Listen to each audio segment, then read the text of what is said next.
Our first story comes from a listener named Michael, recounting an experience that forever altered his perception of the wilderness, turning a beloved hiking trail into a corridor of dread. It was late autumn, a crisp October day, and Michael, an amateur photographer, had decided to explore Blackwood Forest, a sprawling state park known for its ancient trees and winding paths. He was alone, as was his preference, seeking the quiet solitude that only nature can offer, hoping to capture the ethereal beauty of the changing leaves. He set out mid-morning, the air cool and biting, carrying his camera gear and a small backpack with water and snacks. The forest was initially vibrant, a symphony of reds, oranges, and yellows. The path was well-trodden, marked clearly, and Michael felt a sense of peace settle over him. He walked for several hours, deeper and deeper into the forest, occasionally stopping to frame a shot of a particularly striking tree or a patch of sunlight filtering through the canopy. Around early afternoon, he noticed the path becoming less defined. The sounds of distant traffic, which had been a faint hum at the start, had completely vanished, replaced by the rustling of leaves underfoot and the occasional call of a bird. He consulted his map, confident he was still on a designated trail, albeit one less frequented.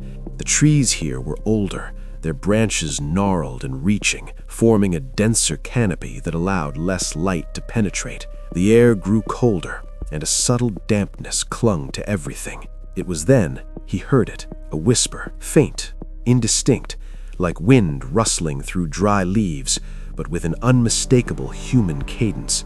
He stopped, holding his breath, listening intently. Nothing. He shrugged it off, attributing it to his imagination or the peculiar acoustics of the dense woods.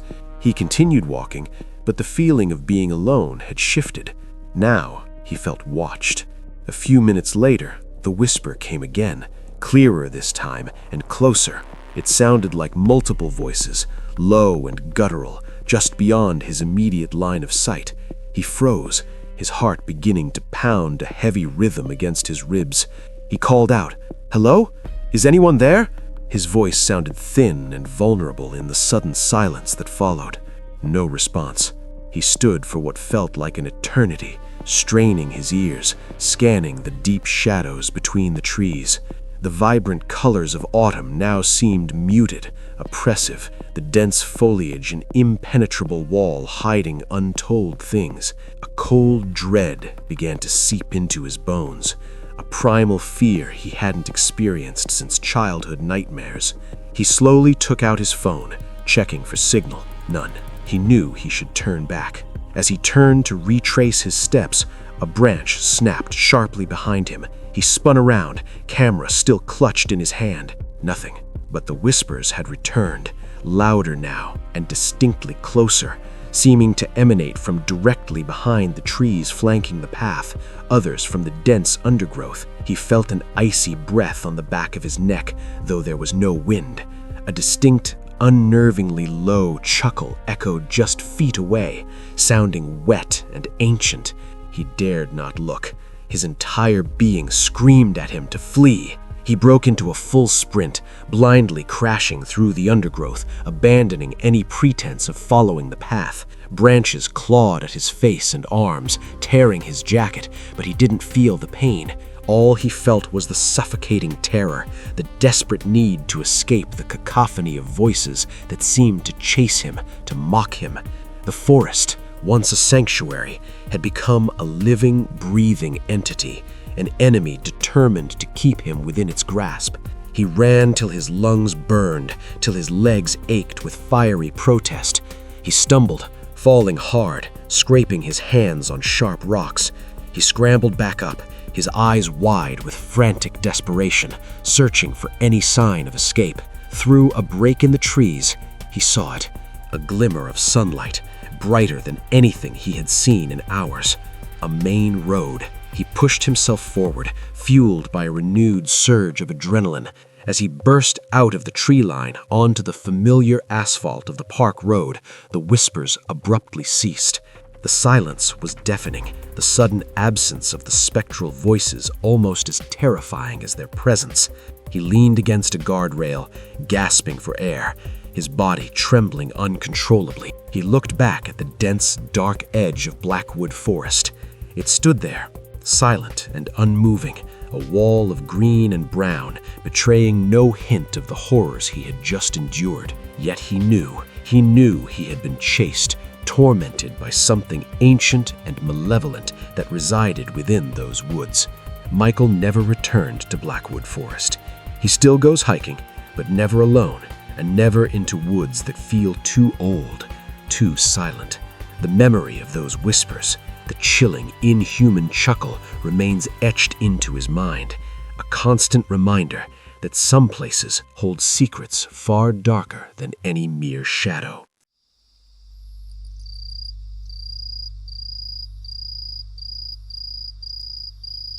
Our second story comes from Sarah, a young mother who, years ago, had a truly disturbing encounter in what should have been an innocuous urban park. This wasn't a remote wilderness area. It was a well-maintained city park, complete with a playground, picnic areas, and walking paths.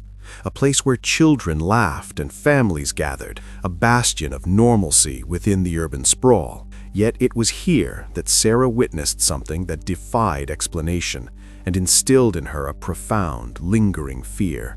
It was a warm summer evening just before dusk. Sarah had taken her 2-year-old daughter, Emily, to the park for one last burst of energy before bedtime. The playground was nearly empty.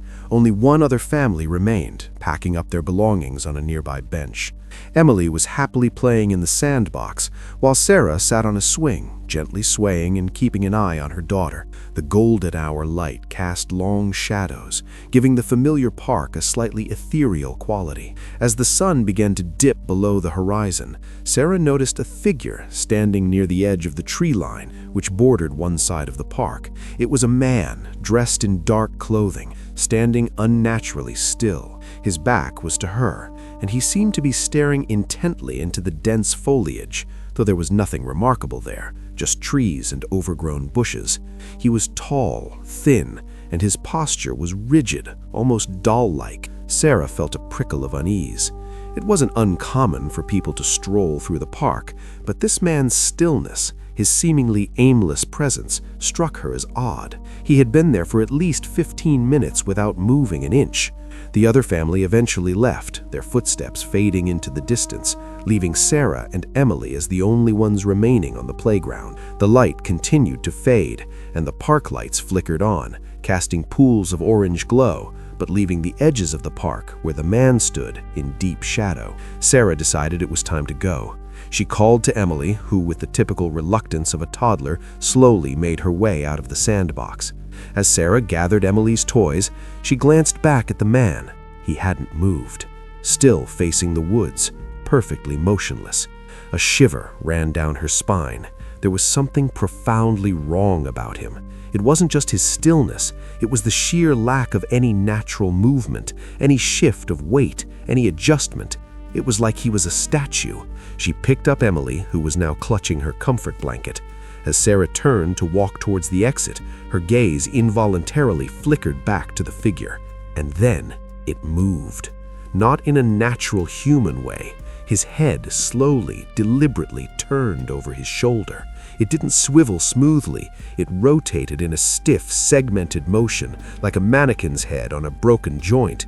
His face, now in the dim light, was utterly devoid of features. No eyes, no nose, no mouth, just smooth, pale skin, a blank canvas where a human face should be. Sarah gasped, a strangled sound catching in her throat. She gripped Emily tighter, pulling her close, her heart hammering against her ribs. Emily, sensing her mother's distress, started to whimper. The figure's head continued to turn, slowly, agonizingly, until it was facing Sarah fully. It remained perfectly still after that, its blank face directed squarely at them. Sarah felt an intense, suffocating terror. This was not a person, it was an effigy, a parody of a human, and it was watching them. Every instant screamed at her to run, to flee, but her feet felt rooted to the spot. The blank stare, the utter unnaturalness of it, paralyzed her. She squeezed her eyes shut for a moment, wishing it away, praying it was a trick of the light, a figment of her overactive imagination. When she opened them, the figure was closer, significantly closer. It hadn't walked, it had simply shifted. It was now standing only about 30 feet away, closer to the playground, still facing her, still utterly blank. A silent scream tore through Sarah's mind. She didn't consciously decide to run, her body simply reacted. She spun around, clutching Emily, and bolted towards the park exit, her legs pumping with desperate energy. She didn't look back. She couldn't. The thought of seeing that blank face, closer still, or worse, seeing it move again, was unbearable. She reached her car, fumbling desperately with the keys, her hands shaking so violently she almost dropped them. She threw Emily into her car seat, then threw herself into the driver's seat, locking the doors with a frantic click. Her breath came in ragged, hyperventilating gasps. She peeled out of the parking lot, not stopping until she was miles away, safe inside her home. It took hours for her trembling to subside, for the image of that featureless face to stop flashing behind her eyelids. She never told anyone the full extent of what she saw, fearing they would think her mad. To this day, Sarah avoids that park, even years later. The sight of any tall, dark figure standing too still instantly sends a jolt of ice through her veins. The image of the blank face, turning slowly, relentlessly, remains one of the most chilling memories of her life. It was a stark reminder that even in the most mundane, familiar places, there can exist things that defy our understanding, things that are utterly alien and terrifying.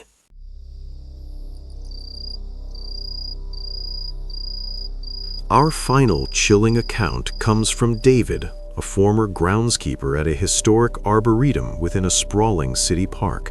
The arboretum was a place of quiet beauty, home to hundreds of rare and ancient trees, winding paths and secluded benches. David loved his job, the solitude of tending to the living history around him. But over time, the beauty of the place began to be overshadowed by an encroaching sense of dread, brought on by a series of inexplicable events he experienced alone in the quiet hours. David usually worked the early morning shift, starting before dawn to ensure the paths were clear and the gardens pristine before the first visitors arrived. This meant he spent a significant amount of time in the dark, surrounded only by the rustling leaves and the creaks of old trees. Initially, he found it peaceful, even meditative, but then the sounds began. It started subtly, footsteps, faint, crunching footsteps on the gravel path just out of sight. He'd pause his work, listening, but they would always stop the moment he did. He'd dismiss it as an animal, a deer perhaps, or a stray cat, but the pattern was too consistent. The moment he moved, the steps would resume, always trailing him, always just behind a hedge or around a bend. One particularly foggy morning, the mist lay thick and low, shrouding the ancient trees in a ghostly veil. David was raking leaves near the old rose garden, a secluded spot deep within the arboretum. The air was heavy and still, muffling all sounds. Yet he heard it clearly, a child's giggle, high-pitched, innocent, but utterly out of place. It was barely 5 a.m. No children would be in the park. He froze, his rake clattering to the ground. "Hello?" he called out, his voice swallowed by the fog. The giggle came again, closer this time, seeming to emanate from the very center of the rose garden. He felt a profound sense of unease. He knew every inch of this arboretum. There was no way a child could have gotten unnoticed, let alone be wandering alone in such dense fog. He slowly, cautiously approached the rose garden, peering through the swirling mist.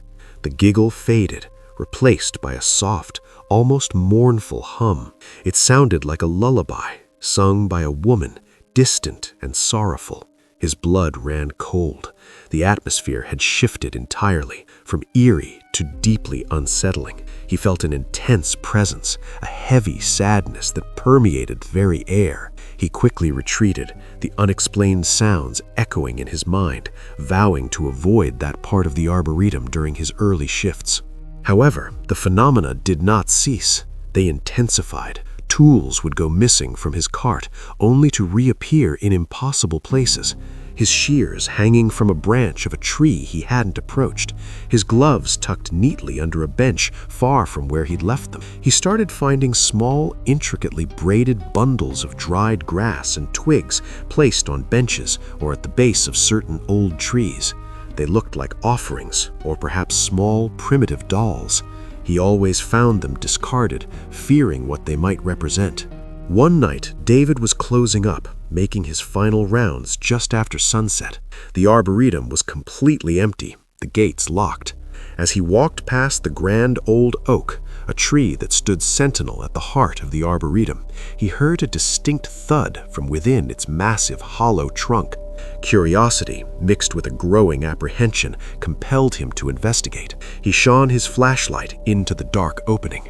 Nothing, just the rough, ancient wood. As he pulled his flashlight back, he felt a sudden, inexplicable cold air, as if something had just passed through him. And then he heard it, a whisper right beside his ear. "Leave." The voice was dry, ancient, filled with a chilling authority that sent a jolt of pure terror through him. It was unmistakably not human.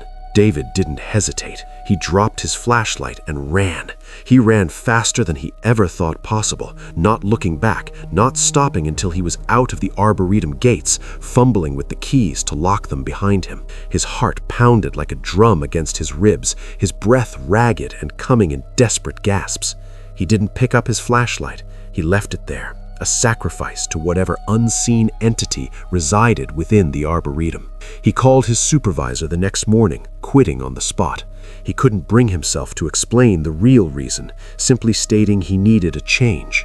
He knew that place was not just a park, it was a threshold, a place where something ancient and territorial lay dormant, only to awaken and make its presence known to those who intruded on its quiet solitude. David never set foot in that arboretum again. To this day, the memory of the whisper, the strange bundles, the phantom giggles, and the feeling of something watching him from the shadows prevents him from ever feeling truly at ease in any quiet wooded park. He learned that some beauty comes with a price, and some tranquility harbors a darkness far older than the oldest trees. And there you have them. 3 unsettling journeys into the heart of the wild and into the terrifying unknown that can lurk in even the most familiar of places. From the whispering woods to the blank-faced figure in the playground, these stories serve as stark reminders that some truths are stranger and far more terrifying than fiction. These are the places where the ordinary dissolves and the truly inexplicable begins.